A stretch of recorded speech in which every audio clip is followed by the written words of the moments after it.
DHUSAMAREB, Whole, immediate former State Minister of Public Works Ahmed Abdi Kariye aka Qoorqoor has been elected President of Galmudug State by a faction allied to the federal government in an election that saw three main candidates pull out. Qoorqoor won in the first round with 66 votes out of 77 votes cast, with his three opponents sharing the remaining 10 votes.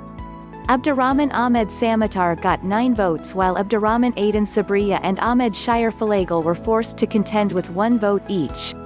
Today's election follows the election of outgoing Chief Minister Mohamed Shakir by the Alhu Sunna faction last Thursday as the state president. A faction of MPs allied to State President Ahmed Haaf elected a new speaker in Galkaayo on Friday and announced a new 2-year term extension for the embattled Galmudug leader.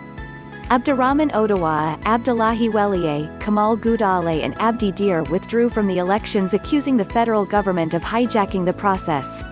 The new Galmudug State Parliament is made up of 89 MPs, with 20 of them coming from the Alhu Sunna side following a deal with the federal government late last year. In today's vote, majority of the MPs took part in the election, indicating even the Alhu Sunna side cast their vote in the election of Qoorqoor. The election of a deputy president is set to commence shortly.